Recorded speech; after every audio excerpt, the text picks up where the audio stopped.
Olá, estamos chegando com o Câmara Repórter, segunda edição desta terça-feira, dia 5 de agosto. Veja os nossos destaques. Na primeira sessão, após o recesso, os vereadores aprovaram em primeira discussão 2 projetos ligados aos direitos da pessoa com deficiência. Dia dos Pais deve movimentar cerca de 130 milhões de reais na economia natalense. Águas do Rio São Francisco devem chegar ao Rio Grande do Norte entre os dias 18 e 22 de agosto. E aqui no estúdio a gente vai conversar sobre a importância da Semana Nacional de Conscientização sobre o transtorno do déficit da atenção e hiperatividade com a psicopedagoga Deise Carvalho. Vem com a gente, o Câmara Repórter, segunda edição, está no ar.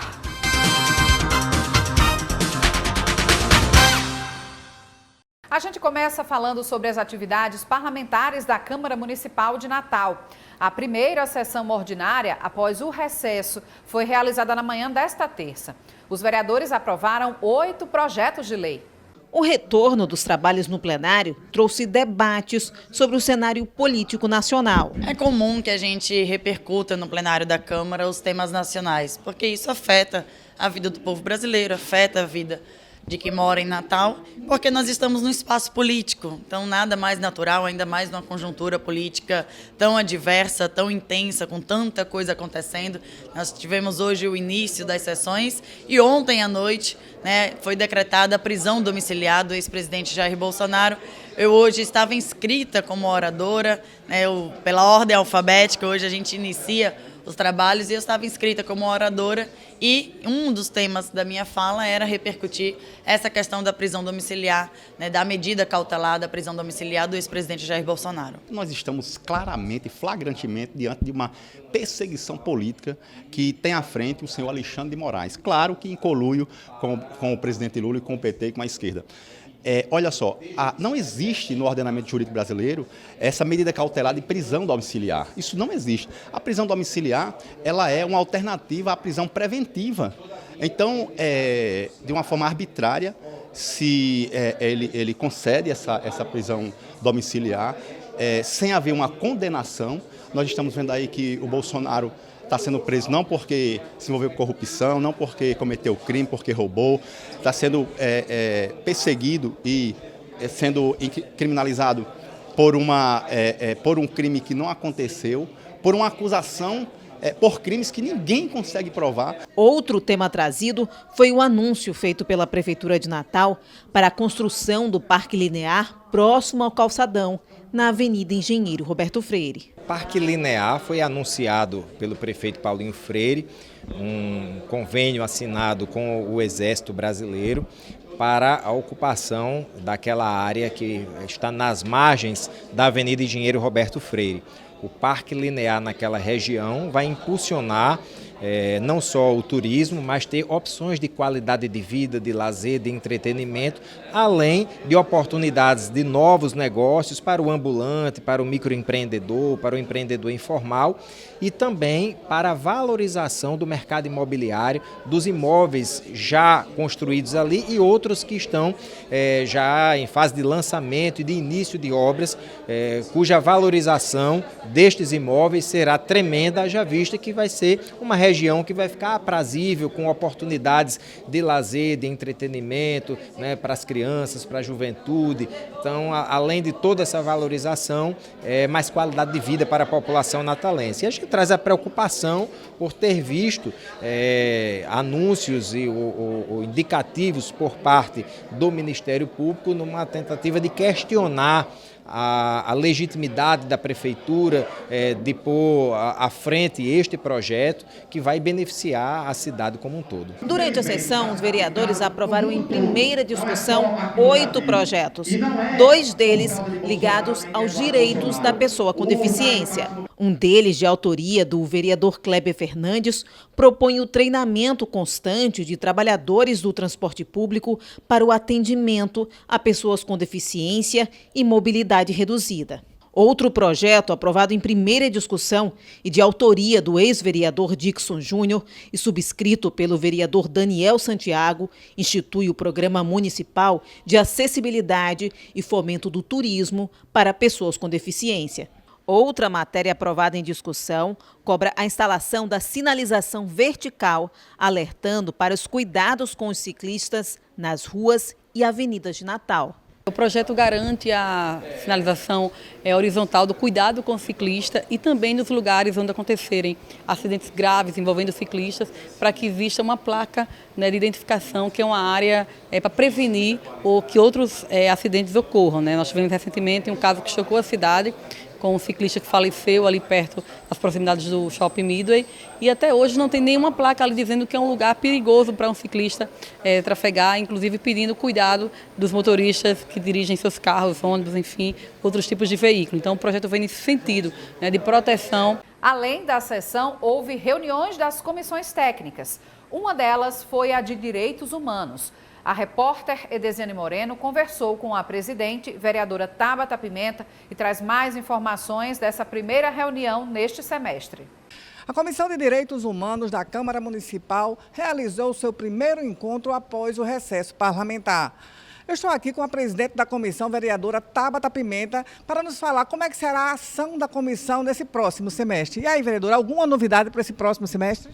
Olha, a nossa comissão tem um papel fundamental, principalmente do que se diz respeito à defesa dos direitos humanos, né?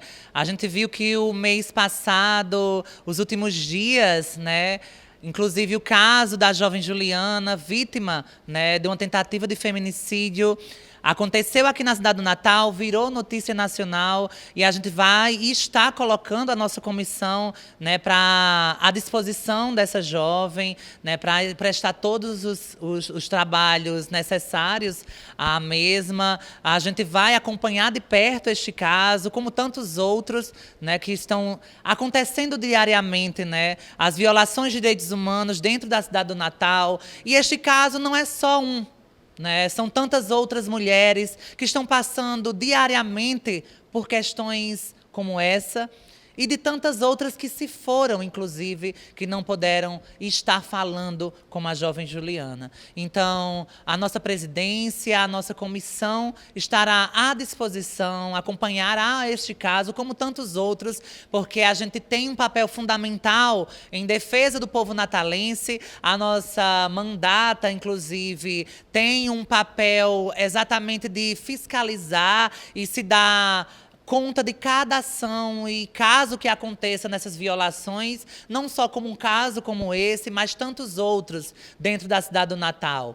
A gente está vindo aí também de uma vitória grandiosa, né, porque a gente fala de feminicídio, mas precisamos falar também do combate ao transfeminicídio. E uma lei nossa foi aprovada agora, né, pela gestão municipal, o prefeito Paulinho Freire sancionou a nossa lei Flávia Big Big, que fala sobre o combate ao transfeminicídio. Quando a gente se entristece e se choca com o caso da jovem Juliana, por exemplo, a gente também precisa se chocar também com as violências que esses corpos trans deste gênero também passam nessa sociedade, que por muitas vezes são com requintes de crueldade. E são dois debates muito importantes, né? O feminicídio e o transfeminicídio, o combate, né, a essas violações a todas as mulheridades. E eu, enquanto a mulher trans e travesti, como presidenta desta comissão, estará à disposição de todas as meninas, mulheres trans e cis, para combater todas essas violências. E a nossa comissão também fará esse papel que é fundamental em defesa dessas mulheres natalenses. E veja agora os destaques da Comissão de Educação. Foi realizada a primeira Comissão de Educação no plenário do Legislativo natalense após o recesso parlamentar do meio do ano. Aqui, ao meu lado, o presidente do colegiado, o vereador Cláudio Custódio, e o membro aqui também da Comissão de Educação, o vereador Pedro Henrique. Presidente, a produtividade da comissão após esse retorno? Sempre em dia, nós temos uma produtividade, eu diria que é uma das melhores comissões, não a comissão em termos de produtividade, de manter a pauta sempre zerada. O vereador Pedro Henrique sempre está ajudando, apoiando aí. Somos novatos, né? 6 meses aí de experiência, 7 meses, e agora realmente a coisa está começando a andar com mais celeridade e dá continuidade também agora às visitas de campo, às escolas, aos ICMEIs, que é uma proposição nossa do primeiro semestre. Pedro, hoje alguns projetos que foram apreciados, outros relatados também. Aprovamos 2 projetos de lei, né, de resolução do decreto legislativo, como o presidente, o professor Claudio falou, uma comissão que veio com a sua pauta zerada. Também destacamos aqui nessa casa hoje, Natal, Capital da Educação, que foi uma série de ações que Natal realizou enquanto Secretaria de Educação nas escolas municipais, seja revitalização, material didático, pinturas, grafitagem, assim por diante, que foi uma ação também paralela com a Expo Educ. Foi um grande momento para o nosso estado de Natal na pauta da educação. E essa comissão que é extremamente importante, né? Exato. A gente tem uma responsabilidade imensa, né? Trabalhar junto ao Poder Executivo, fiscalizar, criar uma possibilidade, ou melhor, várias possibilidades de revolucionar a vida de muitos jovens na nossa cidade. Então, eu sou professor, né? Sempre gosto de enfatizar isso. Então, sinto mais o peso aqui nos meus ombros por ter essa vivência na educação e de poder contribuir um pouco mais na casa. Vereador Pedro, o planejamento para os próximos passos, para as próximas reuniões aqui da comissão?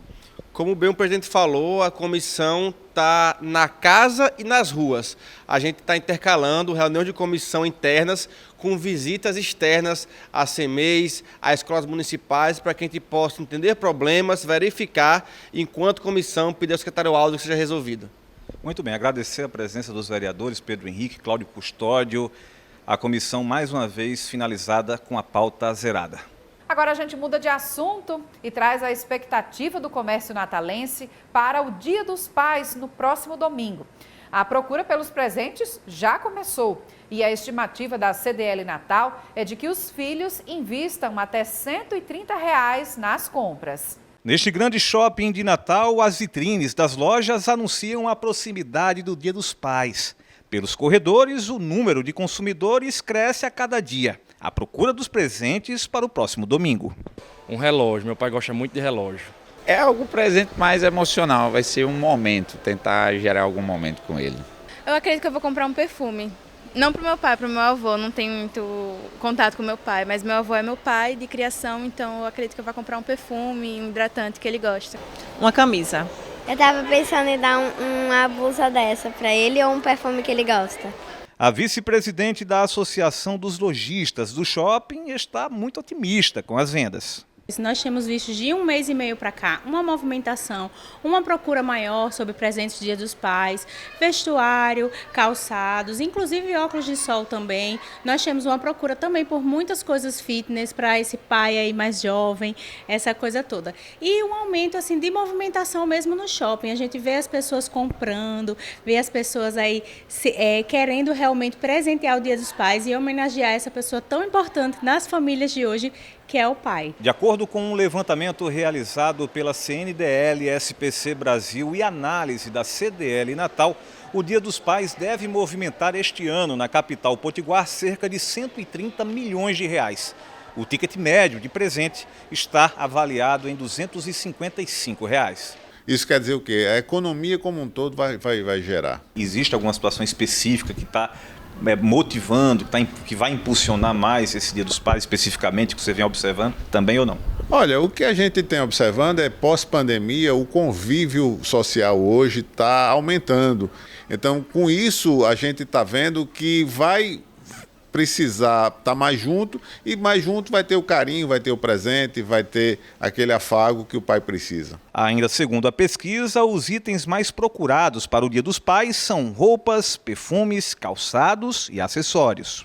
Isso não muda muito não, mas o que vale é o carinho que o filho tem com o pai, não é o presente, no meu ponto de vista é o carinho que você leva, aquela coisa que quando você entrega ao pai, a felicidade, o sorriso, essa troca é que vale realmente o Dia dos Pais, é o que faz acontecer essa data mágica que a gente tem. Agora a gente fala sobre a obra de convivência com a seca mais esperada no Nordeste, que é a conclusão da transposição das águas do Rio São Francisco.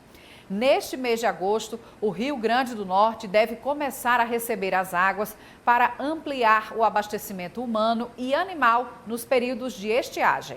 Depois de décadas de espera, as águas do Velho Chico começam a avançar rumo ao solo potiguar.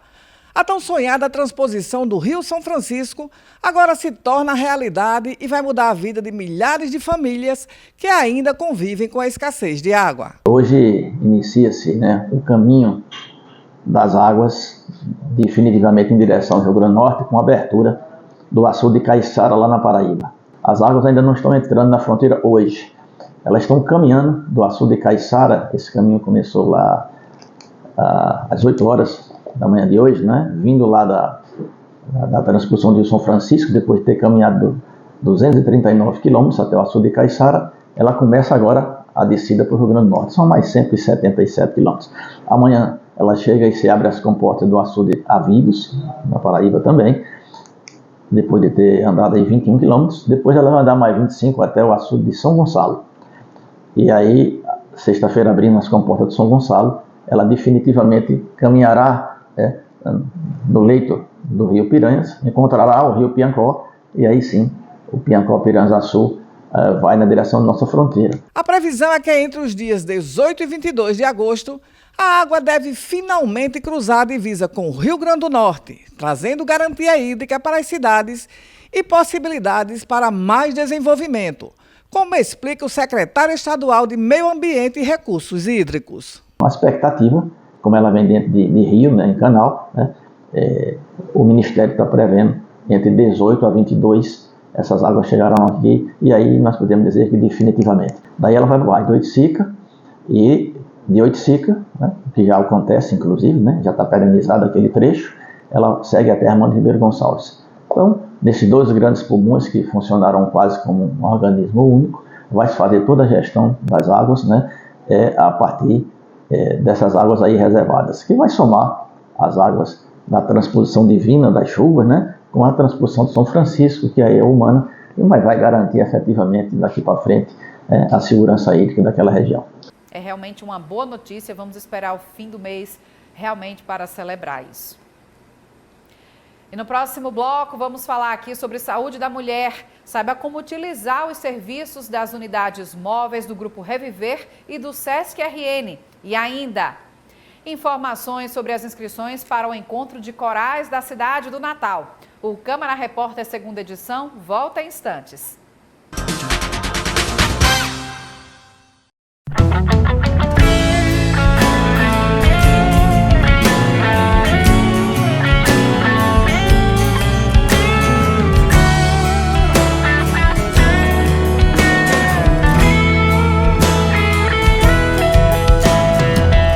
Se você vier pro que der e vier comigo,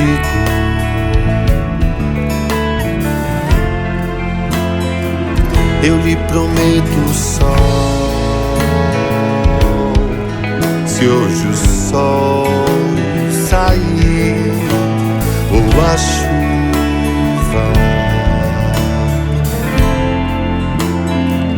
se a chuva cair,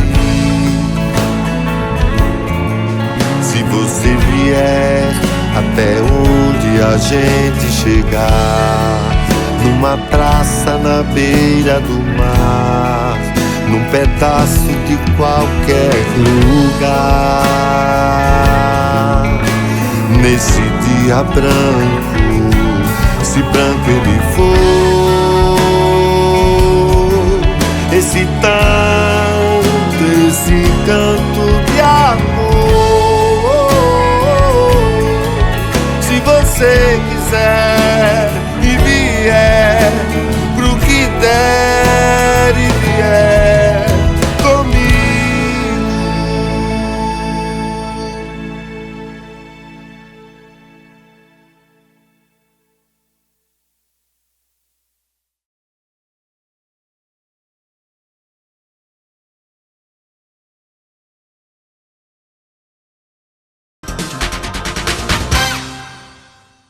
A vacina contra a gripe está disponível para toda a população do estado até o próximo dia 15, em postos de saúde nos municípios. Juliane Barreto tem as informações.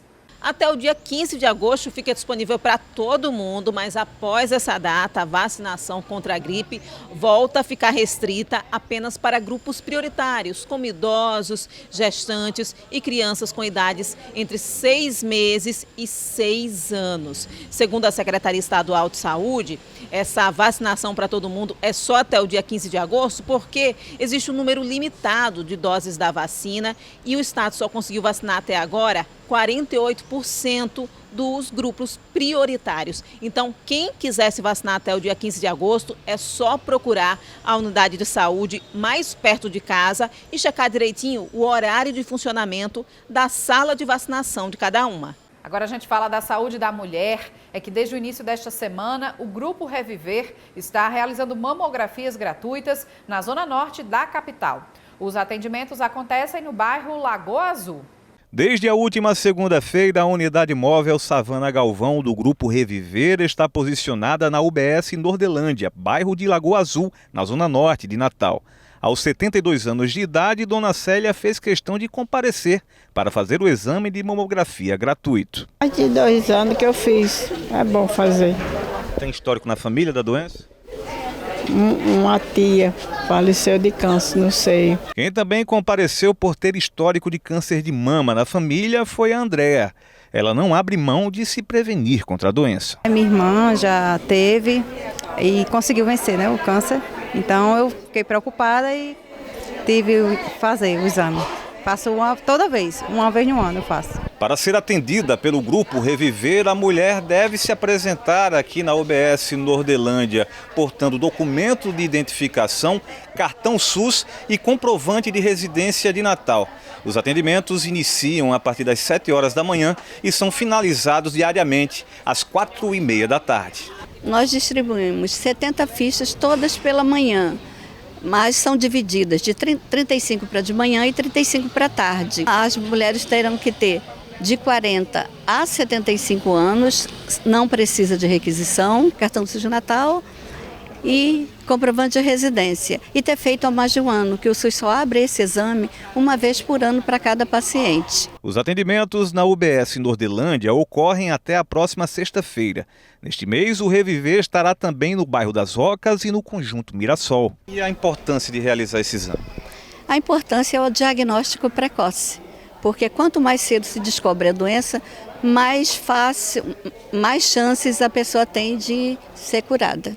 Quem também oferece serviços gratuitos às mulheres é a unidade móvel SESC Saúde Mulher, que neste mês a unidade vai estar de volta a Natal e vai se instalar no bairro da Zona Sul. A repórter Desiane Moreno tem mais informações. A partir desta quarta-feira, a unidade móvel SESC Saúde está de volta a Natal para atendimentos a mulheres entre 25 e 69 anos. Até o próximo dia 22, a unidade vai oferecer gratuitamente 832 exames, entre mamografias e preventivos. Mulheres de 25 a 64 anos podem realizar o preventivo sem necessidade de encaminhamento médico. Já as mamografias são para mulheres de 40 a 69 anos, sendo obrigatória a requisição para quem tem entre 40 e 49 anos. A paciente deve realizar agendamento pelo WhatsApp 981 21 1455 e no ato da consulta apresentar cópia de RG, CPF, cartão SUS e comprovante de residência. Os atendimentos serão realizados de segunda a sexta, das 8 da manhã até meio-dia e de 1 até as 5 da tarde. A unidade se encontra estacionada ao lado do supermercado Rede Mais, no bairro de Nova Descoberta, na zona leste da cidade. A Prefeitura de Natal, por meio da Secretaria Municipal de Educação, está com inscrições abertas para o 31º Encontro de Corais da cidade. A repórter Simone Silva tem mais informações para os grupos interessados em participar.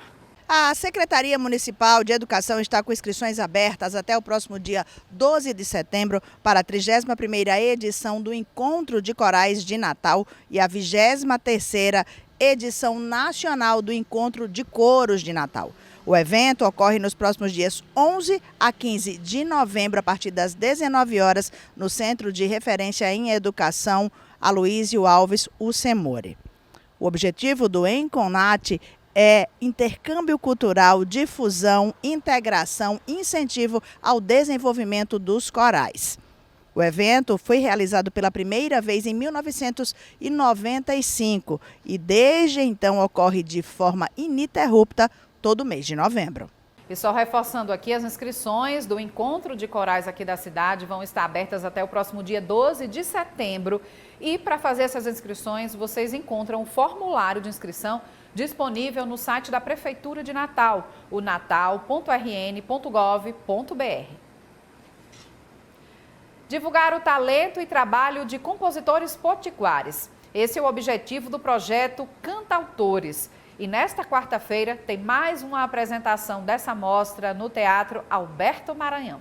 Nesta quarta-feira, a mostra Cantautores traz shows dos músicos Jobai e Ismael do Mangue, a partir das 7h30 da noite, no Teatro Alberto Maranhão. Jobai traz um repertório com influência de MPB e também canções no estilo brega. Já Ismael do Mangue tem um repertório com influência da harpa cristã, MPB da década de 70 e também de clássicos do rock mundial. Os ingressos custam R$30 inteira e 15 meia, e os ingressos solidários também custam R$15, mais 1 quilo de alimento não perecível.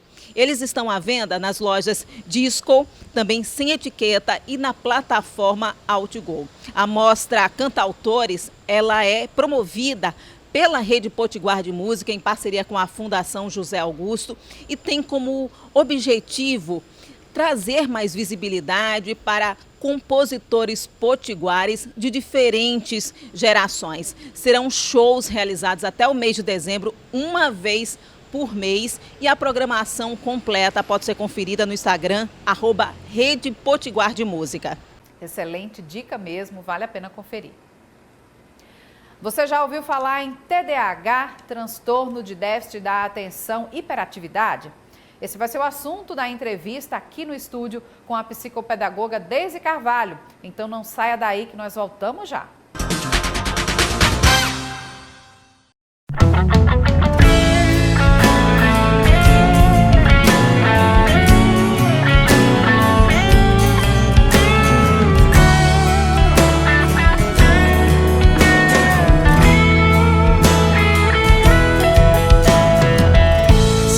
Se vier, pro que der e vier comigo,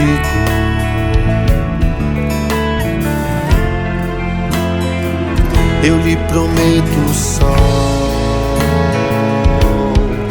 Se hoje o sol sair ou a chuva,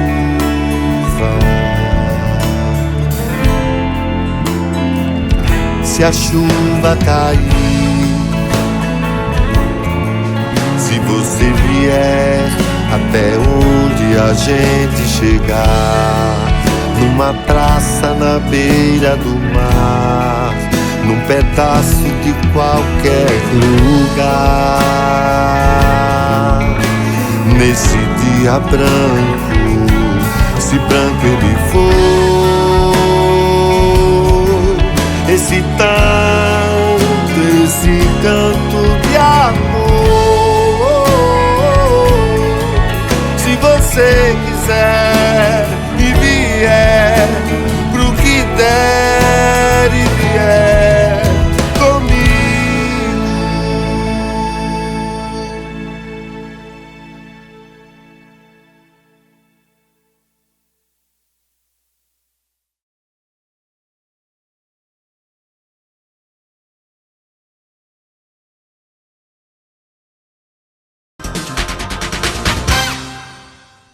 Estamos de volta aqui para falar sobre o transtorno do déficit de atenção e hiperatividade, o TDAH, uma condição que afeta cerca de 2 milhões de brasileiros. E para falar sobre esse assunto, a gente traz aqui uma especialista no assunto, a psicopedagoga e mestre em psicologia, Deise Carvalho. Seja muito bem-vinda, Deise.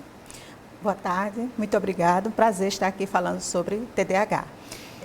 Deise, essa é uma condição que precisa de uma atenção, de um olhar mais atencioso para se realmente diagnosticar? O TDAH, ele ainda precisa ser muito discutido, né? Tanto pelas famílias como principalmente pelas escolas, né? A educação. Por quê? Porque por mais que a gente fale, sempre nas escolas existem muitas dúvidas. Como receber esses alunos? Como fazer provas adaptadas, como acolher de fato essas crianças e adolescentes e assim dizer, os adultos também na própria academia. Sim. Mas o que é que chama a atenção dos especialistas, né, para se levar a um diagnóstico, né, desse tipo de transtorno? Que sinais, né, que comportamentos são esses que podem ser indicativos de TDAH? Sim. Nas crianças, na faixa etária, principalmente dos 6 a 7 anos, que chama mais atenção, são as crianças que são mais desatentas, né, que chama TDAH com desatenção. Isso aparece mais nas meninas, mas não que não apresente nos meninos, mas as meninas é mais comum. Crianças hiperativas, impulsivas. Aí os pais vão dizer, mas é porque as crianças precisam correr, brincar, mas aquela hiperatividade que coloca em risco a vida, então são as crianças que a gente precisa ter mais cuidado e um olhar mais atento. E certo? No caso da hiperatividade, como a senhora está falando também, seria também uma forma de, muitas vezes, ser uma hiperatividade em um momento em que necessariamente ali no momento social, não necessariamente caberia toda essa hiperatividade, por exemplo? Isso, são crianças que elas estão brincando aqui. A criança que ela é imperativa em qualquer lugar.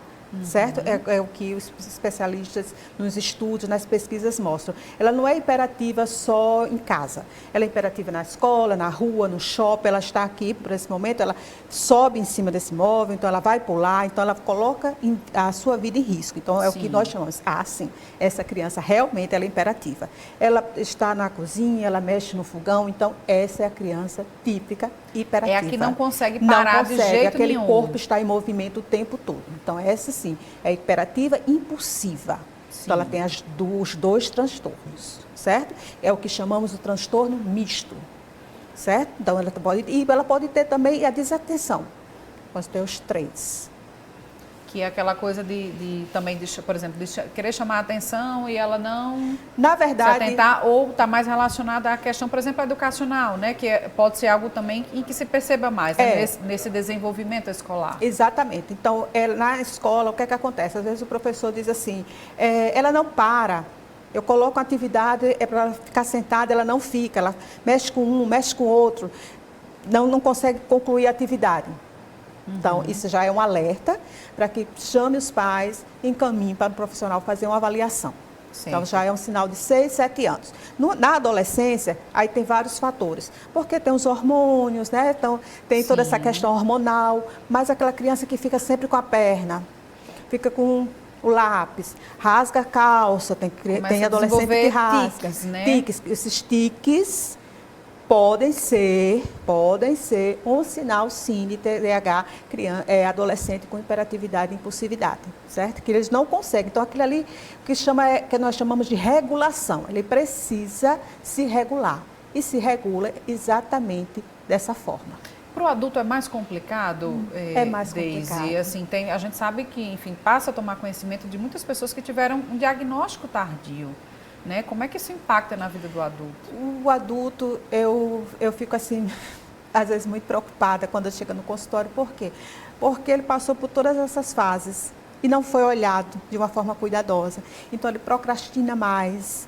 E existe dentro do TDAH, que a gente sabe, né, que são os estudos que mostram, a depressão, né? A ansiedade aumenta mais. E fora os vícios, que é o vício, muitas vezes, do álcool, das drogas, da sexualidade, das compras, porque o TDAH também tem esses vícios. Sim. Então, quando ele vem procurar, é porque ele já percebeu, que aí ele já escutou, o TDAH aqui, tá, será que eu não tenho isso? E aí ele procura ajuda. E aí, dentro dessa ajuda, ele vai perceber que ele tem as características. E quando a gente faz a avaliação, e que faz uma avaliação séria, sim, que é uma avaliação que precisa ser feita com a psicopedagogia, o profissional tenha pedagogia, com a psicopedagogia e que tenha experiência também. Que é exatamente sobre isso, assim, quem é que realmente pode fechar esse diagnóstico? Exatamente, a experiência com TDAH, porque assim, você vai dizer assim, mas se não tiver experiência, fica mais difícil.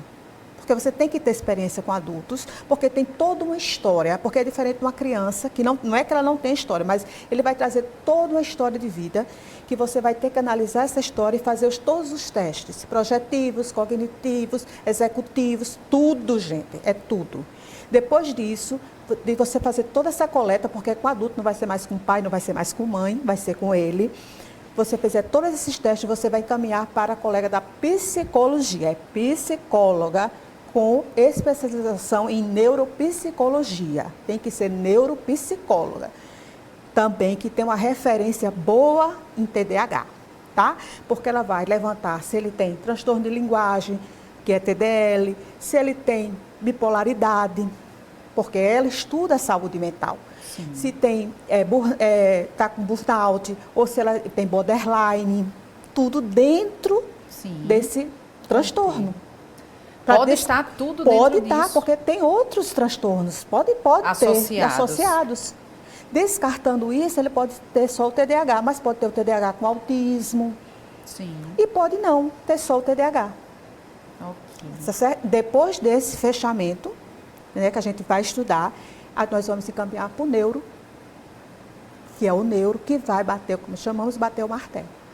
E aí ele vai fazer os encaminhamentos para fazer um acompanhamento de reabilitação, que a gente chama, com a psicopedagogia, com a neuropsicologia e, consequentemente, com a psiquiatra, para a farmacologia. Que exatamente assim, em muitos casos é necessário esse também o uso de medicamentos específicos, né, controlados. Porque vai avaliar também no TDAH, tem a parte nutricional, que a gente sabe que conta, né, porque ele tem uma seletividade alimentar, tem uma questão também de física, de esporte, que é importante para o lado do TDAH também, a questão de esporte, porque às vezes ele tem sobrepeso, às vezes tem uma questão, quando não tem seletividade alimentar, mas tem uma compulsão alimentar, então tudo é avaliado. Tudo, né? Então é muito cuidado mesmo. A gente, inclusive, instituída por uma lei nacional, estamos na Semana Nacional de Conscientização sobre o TDAH. É importante realmente trazer esses esclarecimentos, não é isso? Exatamente. Porque não basta só a lei é importante, até para conscientizar escolas da importância de acolher as crianças e de entender que a lei existe, certo? E que eles têm direitos. Mas hoje as escolas estão até mais conscientes em alguns casos. Algumas escolas têm, eu caminho nessas escolas aqui de Natal, e elas têm acolhido, pelo menos eu enquanto profissional não tenho que reclamar delas. Me acolhem muito bem e meus pacientes também. Mas de uma forma geral, tanto a escola pública como a escola privada, a gente sabe que sempre é bom e precisa melhorar bastante. Com certeza, né? Ter profissionais, professores, né, gestores. Está sempre estudando e sempre entendendo como acolher essas crianças e adolescentes e principalmente os adultos. Deise, falando desse assunto, assim, até para a gente encerrar aqui nossa conversa, mas eu queria que você trouxesse essa sua avaliação profissional com tantos anos de experiência nesse assunto do TDAH, que a gente vê atualmente, apesar de a gente falar aqui em conscientização, mas a gente vê muitas vezes as pessoas fazendo uma corrida aos consultórios, querendo esse diagnóstico. É tudo isso mesmo? É muita gente, as pessoas estão querendo se auto-intitular. Como é que você vê essas realidades? É uma discussão que nós temos muito, tanto a psicopedagogia como a psicologia, a neuropsicologia. E houve uma explosão muito grande, em 1989 para cá, de diagnóstico. Isso é fato, certo? Em 2013 surgiu o DCM, que é a Bíblia dos Psiquiatras, que nós utilizamos muito bem, ok, muito bom. Porém, a gente percebe que depois das provas adaptadas das escolas, existem alguns pais que acreditam que as provas adaptadas facilitam muito a vida dos que não têm diagnóstico. E que isso não é uma grande verdade, porque as provas adaptadas não são tão fáceis como eles pensam.